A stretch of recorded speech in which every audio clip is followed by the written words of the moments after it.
Welcome to Planet Ayurveda। आज हम discuss करेंगे सार्कोइडोसिस, जो कि एक हमारा हाइपर एक्टिव इम्यून रिस्पॉन्स होता है बॉडी में, और एंडोरेटिकुलर सिस्टम की हमारी ये एक डिसीज होती है। और जनरली इसमें होता क्या है कि हमारी बॉडी में ना ग्रैनुलोमास बनना शुरू हो जाते हैं। मतलब किसी भी इसका कोई एग्जैक्ट कॉज नहीं है, ये एनवायरमेंट फैक्टर से ट्रिगर हो सकता है, ऑक्यूपेशनल जैसे कुछ भी मतलब एलर्जेंस होते हैं, डस्ट पार्टिकल्स होते हैं, उससे ये ट्रिगर हो सकता है, या फिर ये जेनेटिक ससेप्टेबिलिटी भी इसकी देखी गई है। तो उससे क्या होता है कि हमारी बॉडी को लगता है कि बाहर से कोई पार्टिकल ऐसा आया है, तो फिर वो उसके रिस्पॉन्स में जो हमारे WBCs होते हैं वो गैदर होते हैं और वहाँ पे ग्रैनुलोमास फॉर्म करते हैं। इन्फ्लेमेशन हमारी बॉडी में उसकी वजह से होती है। तो सार्कोइडोसिस में जैसे ग्रैनुलोमास फॉर्म होते हैं, उसके सराउंडिंग जो टिश्यू होता है वो डेंस होना शुरू हो जाता है, तो वो नोड्यूल फॉर्मेशन भी वहाँ पे शुरू होता है। और जनरली ये देखा जाता है हमारे लंग्स में और लिम्फ नोड्स में, बट ये क्योंकि एक इन्फ्लेमेटरी रिस्पॉन्स होता है, इन्फ्लेमेशन बॉडी में कहीं भी हो सकती है, तो ये हमारी बॉडी में किसी भी साइड पे हो सकता है। और 90% केसेस में ये लंग्स में देखा जाता है, उसको पल्मोनरी सार्कोइडोसिस बोलते हैं, और यही मोस्ट कॉमनली सीन है पेशेंट्स में भी। अगर अभी हम इसके सिम्टम्स की बात करें, जैसे अगर पल्मोनरी सार्कोइडोसिस किसी में है, तो कॉमनली जो लंग डिसीजेज में जितने हमें नॉर्मल सिम्टम्स देखने को मिलते हैं, शॉर्टनेस ऑफ ब्रेथ देखने को मिलती है, चेस्ट में पेन भी हो सकता है, विजिंग साउंड भी हो सकती है, कफिंग भी हो सकती है, ठीक है, तो ये हमें सिम्टम्स देखने को मिलता है। उसके अलावा अगर जैसे हमने बात की कि ये साइट हमारी बॉडी में कहीं पे भी जा सकता है, कहीं पे भी इन्फ्लेमेशन कॉज कर सकता है। अगर ये स्किन पे हो रहा है तो फिर वहाँ पे रैशेस होंगे स्किन में, या स्वेलिंग होगी, रेडनेस हो जाती है स्किन में। अगर आइज में होता है तो मोस्ट कॉमनली आइज में यूवियाइटिस हमें देखने को मिलता है, जो कि हमारा जो यूवियल ट्रैक्ट होता है उसकी इन्फ्लेमेशन होती है।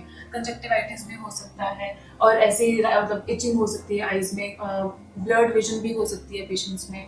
और इसके साथ साथ अगर ये हार्ट में होता है, अगर कार्डियक सार्कोइडोसिस होता है, तो इसमें हमें एरिथमिया देखने को मिल सकता है, चेस्ट पेन देखने को मिल सकती है, शॉर्टनेस ऑफ ब्रेथ देखने को मिल सकती है। तो बेसिकली जहाँ पर भी हमारी बॉडी में होता है, उसके अकॉर्डिंग वहाँ पे हमारे जो सिम्टम्स हैं वो डेवलप होते हैं पेशेंट्स में। और जनरली ऐसा होता है कि एक्यूट और क्रॉनिक होता है। एक्यूट मतलब लेस देन 6 मंथ्स, और अगर 6 मंथ्स ज़्यादा ड्यूरेशन से किसी को है तो वो क्रॉनिक होता है। और अगर क्रॉनिक है तो फिर उसका आगे फर्दर जाके लॉन्ग ड्यूरेशन में जाके ऑर्गन डैमेज भी देखने को मिलता है पेशेंट्स में। और कभी कभी ये पेशेंट्स में एक्सीडेंटली ही डायग्नोज होता है। मतलब ऐसा नहीं है कि कई बार पेशेंट्स को कोई सिम्टम्स नहीं होते हैं, वो किसी और रीज़न की वजह से स्कैन करवाते हैं, एक्सरे करवाते हैं चेस्ट का, लंग अगर हम पल्मोनरी की बात करें तो वहाँ पे ये डायग्नोज होता है। और इसके अलावा अगर हम बात करें इसके कंफर्मेशन के लिए, तो जो हमारा एस होता है, एंजियोटेंसिन कन्वर्टिंग एंजाइम होता है, उसके लेवल्स इसमें स्पेसिफिकली देखने को मिलते हैं। अदरवाइज इसकी कंफर्मेशन के लिए जो ग्रैनुलोमास बनते हैं उसकी बायोप्सी की जाती है इसको कंफर्म करने के लिए। और अगर इसके हम ट्रीटमेंट की बात करें तो मॉडर्न में इसका ट्रीटमेंट है, क्योंकि हमारा जो इम्यून रिस्पॉन्स है वो इसमें एग्रावेटेड है, तो इम्यूनोसप्रेसेंट्स देते हैं, स्टेरॉइड्स देते हैं। इम्यूनोसप्रेसेंट्स में इसमें कॉमनली मेथोट्रेक्सेट दिया जाता है, और बाकी इसका सारा सिम्टोमेटिक ट्रीटमेंट होता है जहाँ पर भी ये बॉडी में मैनिफेस्ट हो रहा है उसके। तो जनरली यही चीज़ें इसमें देखने को मिलती हैं। और इसमें एक ट्रायड देखने को मिलता है, उसको लॉफ्रेन सिंड्रोम बोलते हैं, लॉफ्रेन ट्रायड होता है। उसमें क्या होता है, फीवर होता है, आर्थराइटिस देखने को मिलता है पेशेंट में, और स्किन के ऊपर रेडनेस और मतलब स्किन इरिटेशन देखने को मिलती है। तो इस तरीके से ये डायग्नोज होता है। अगर हम आयुर्वेद में इसकी बात करें तो आयुर्वेद में इसका डायरेक्ट कोरिलेशन एज सच नहीं है कोई भी। तो इसमें आर्म फॉर्मेशन होती है, जैसे हम बात करते हैं कि हमारे जो मतलब लाइफस्टाइल है, डाइट है, वो अच्छा नहीं है, तो आर्म फॉर्मेशन हो रहा है, यहाँ पे मंदग्नि हो रही है। वो आर्म है वो यहाँ पर हमारे रसवह और प्राणवह स्रोत इसको मेजरली डिस्टर्ब करते हैं। टाइप्स की जैसे हम पहले बात कर रहे थे, तो उसमें ऐसा है कि जैसे एक हिपैटिक सार्कोइडोसिस भी होता है, जो मतलब अगर हमारे लिवर को अफेक्ट कर रहा है, लेकिन इसके कोई भी हमें सिम्टम्स देखने को नहीं मिलते हैं। इसमें हमारी जो LFT में ALP की वैल्यू होती है वही रेस्ट देखने को हमें मिलती है। और तो इसीलिए इसका ना मतलब डायग्नोसिस में थोड़ा टफ हो जाता है, क्योंकि ये बहुत अच्छे से अपने आप को काफ़ी चीज़ों मतलब काफ़ी ऑर्गन्स में या सिस्टम्स में अच्छे से प्रेजेंट नहीं कर पाता है। आयुर्वेदिक इसके एस्पेक्ट की अगर हम बात करें तो हमारी बॉडी में जैसे आर्म फॉर्मेशन होता है, आर्म फॉर्मेशन हमारे मंदग्नि की वजह से हो रहा है, और यहाँ पर हमारे प्राणवह स्रोतस और जो रसवह स्रोतस है, इनमें मेजरली दृष्टि हमें देखने को मिलती है। तो इसमें जैसे ग्रैनुलोमास बन रहा है हमारे प्राणवह स्रोतस, इसीलिए हम बोलेंगे कि इसको जनरली हम देखते हैं कि हमारे ये लंग्स में मेजरली देखने को मिलता है। तो कहीं कहीं इसको सिम्टम्स के बेसिस पे वातज कास्ट से भी कोरिलेट कर सकते हैं हम। तो आयुर्वेद में इसका ये कोरिलेशन है, और सिम्टम्स वही हम देखने को मिलेंगे कि मतलब शॉर्टनेस ऑफ ब्रेथ हो रही है, सांस ठीक से नहीं आ रहा है, मॉर्निंग में या फिर नाइट टाइम पे ज़्यादा दिक्कत हो रही है पेशेंट को, थोड़ा सा चलने पे भी बहुत सांस फूल जा रहा है। मेजरली जो सिम्टम्स होते हैं इसी के साथ मतलब जो है पेशेंट प्रेजेंट करता है और यही उसकी कंप्लेंट्स रहती हैं स्टार्टिंग में। और क्लिनिकली सबसे इम्पॉर्टेंट जो सिम्टम होता है वो एक ही सिम्टम होता है, दैट इज ड्राई कफ। और कोई भी सिम्टम पेशेंट को देखने को नहीं मिलेगा पल्मोनरी वाले में। शॉर्टनेस ऑफ ब्रेथ भी समटाइम्स लेटर ऑन आती है जब वो बहुत ज्यादा क्रॉनिक हो जाए, लेकिन इनिशियल स्टेजेस में आपको सिर्फ ड्राई कफ मिलेगा। पेशेंट आपके पास जब आएगा तो वो आपको एक ही कंप्लेंट करेगा कि मुझे सिर्फ खांसी आती है, जैसे आपने बताया कि एक्सीडेंटली डायग्नोज होता है, राइट। तो पेशेंट को नहीं पता चलेगा कि उसको ये ड्राई कफ जो है वो क्यों है।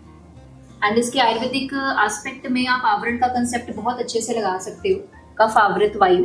तो लोकेशन के बेसिस पे आप देख सकते हो, अगर लंग्स में है तो उदान वायु जो है उसका रोल आप मान सकते हो कि उसको आवृत किया हुआ है कफ ने, ठीक है, क्योंकि इसमें इनिशियली आर्म फॉर्मेशन तो है ही है ना, तो कफ का भी इन्वॉल्वमेंट है ही है। तो बेसिकली ये जो डिसीजेज हैं ये ऑटो इम्यून कंडीशन है जिसमें ओवर एक्टिव इम्यून रिस्पॉन्स है एंड आपकी बॉडी के तीनों ट्राई एनर्जीज जो है वो इन्वॉल्व होती हैं।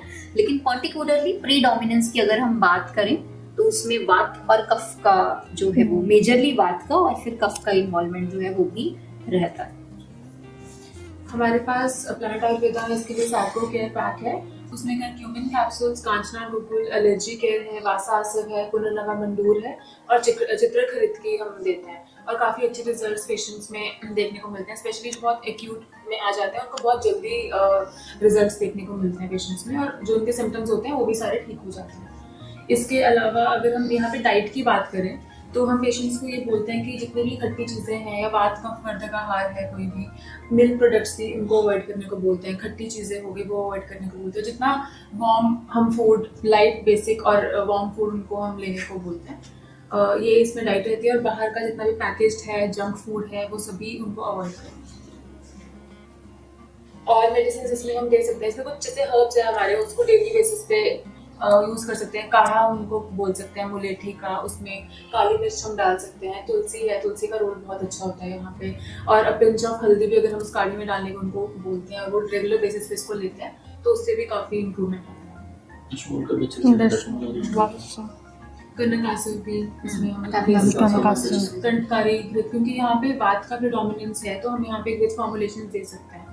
और इसके अलावा जैसे क्रॉनिक जिसमें ये डिसीज है वहाँ पे नित्य विरेचन का भी रोल काफ़ी अच्छा रहेगा, तो उसको हम नित्य विरेचन भी देंगे तो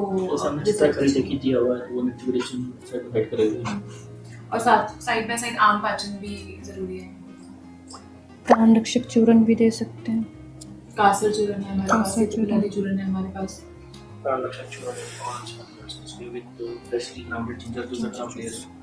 विद ड्राई कॉफ है, कोई भी कॉफ बहुत अच्छे रिजल्ट्स हैं, शॉर्टनेस ऑफ ब्रेथ बहुत अच्छे से कम करता है। श्वास कुठार रस दे सकते हैं, श्वास कुठार रस, श्वास का चिंता में तो दोनों यूज कर सकते हैं।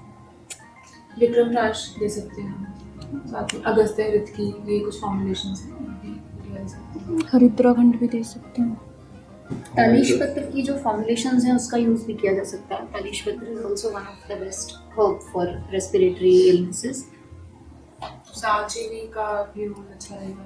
और इसमें एक और कंप्लेंट यूजुअली रहती है कि लोग फिंगर रहते हैं, उसको लिए हम मार्गदर्शन बात यूज कर रहे हैं, तो वैसे भी it's good for immune system, उसको भी करेंगे तो मार्गदर्शन भी अच्छे रिजल्ट्स हैं कॉम्बिनेशन में आप जब देखिए।